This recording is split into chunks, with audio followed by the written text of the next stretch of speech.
সালাম হইল বলার নাম। কোরআনে আল্লাহ বলছেন সালামুন কৌলাম মির রব্বির রাহিম, সালামুন কৌলাম মির রব্বির রাহিম, ফাকুল সালামুন আলাইকুম, ফাকুল সালামুন আলাইকুম, তোমরা বলবে সালামুন আলাইকুম। অতএব সালাম মুখ দিয়ে আসসালামু আলাইকুম রহমতুল্লাহ, এটি বলার নাম হলো সালাম। ইহুদি খ্রিস্টানরা তারা তাদের হাতের ইশারায় সালাম দেয়, আর মুসলমানরা তাদের মুখ দিয়ে সালাম দেয়। তিরমিজির হাদিসে এসে যে হাদিসটিকে ইমাম আলবানী রাহিমাহুল্লাহ হাসান বলেছেন, রাসূলুল্লাহ সাল্লাল্লাহু আলাইহি ওয়াসাল্লাম বলেছেন, লাইসা মিন্না মান তাশাব্বাহা বিগাইরিনা, সে আমাদের অন্তর্ভুক্ত নয়, অর্থাৎ আমাদের উম্মার অন্তর্ভুক্ত নয় যে আমাদের ছাড়া অন্যদেরকে অনুসরণ করে। তারপর তিনি বলেন, লা তাশাব্বাহু বিল ইয়াহুদ ওয়ালা বিন নাসারা, তোমরা ইহুদি এবং নাসারাদের অনুসরণ করো না। ফা ইন্না তাসলিমাল ইয়াহুদ বিল আসাবি' ওয়া তাসলিমান নাসার বিল আকুফ, যে ইহুদিরা তারা আঙ্গুলের ইশারায় তারা সালাম দিয়ে অর্থাৎ অভিবাদন করে থাকে, আর খ্রিস্টানরা তার অভিনন্দন করে থাকে তাদের হাতের যে মুষ্টি ইত্যাদির ইশারার মাধ্যমে। এইখান থেকে আমরা একটি বিষয় বুঝতে পারি, তা হলো যে সালাম এটি ইহুদি এবং খ্রিস্টান মানে তারা যে অভিনন্দন এবং অভিবাদন জানায় সেভাবে করা যাবে না। তাহলে ইসলামের পদ্ধতি কি?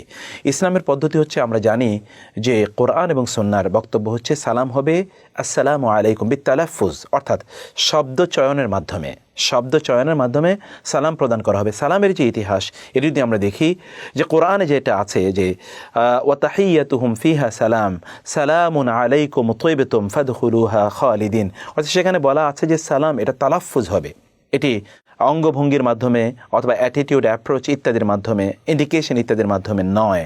আমরা দেখি যে হাদিসের মধ্যে যেটা এসে রাসূলুল্লাহ সাল্লাল্লাহু আলাইহি ওয়াসাল্লাম বলেছেন, আল্লাহ সুবহানাহু ওয়া তাআলা আদমকে সৃষ্টি করে বললেন যে ওইখানে একদল ফেরেশতা আছে, সেখানে যাও, তাদেরকে সালাম প্রদান করো।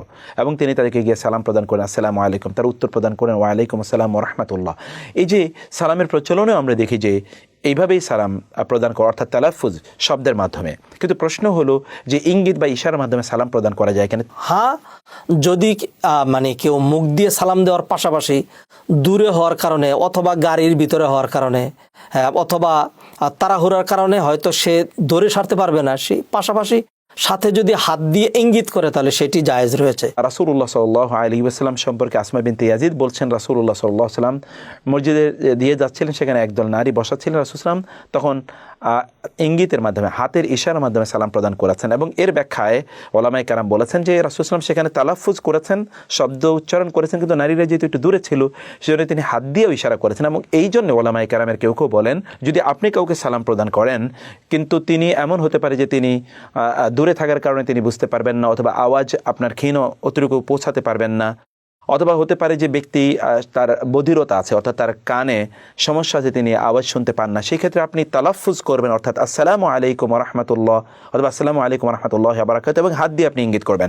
এই হাতের ইঙ্গিত কেমন হবে সেটি আপনার মতো করে আপনি হাতের ইঙ্গিত করবেন। কিন্তু একসময় আমরা দেখি যে বিভিন্ন জাতিপুঞ্জ যেমন এভাবে করে, কেউ আবার এভাবে মুষ্টিবদ্ধ করে এভাবে করতে চায়, এটি কিন্তু বিভিন্ন জাতির অনুসরণ হয়, সেই অনুসরণ করা যাবে না। আপনি আপনার ন্যাচারাল ওয়েতে হাতে একটু নাড়িয়ে কোন একটা ভাবে আপনি দেখাবেন, সেটি আপনি করতে পারেন। যদি দূরবর্তী কেউ হয় তাকে আপনি দেখাতে পারলেন না, তবে নিছক হাত দিয়ে যদি সালাম দেওয়া হয় তাহলে সেটি হবে ইহুদি এবং খ্রিস্টানদের অনুসরণ, আর ইহুদি খ্রিস্টানদের অনুসরণ বিধায় এইভাবে সালাম দেওয়া জায়েজ নেই।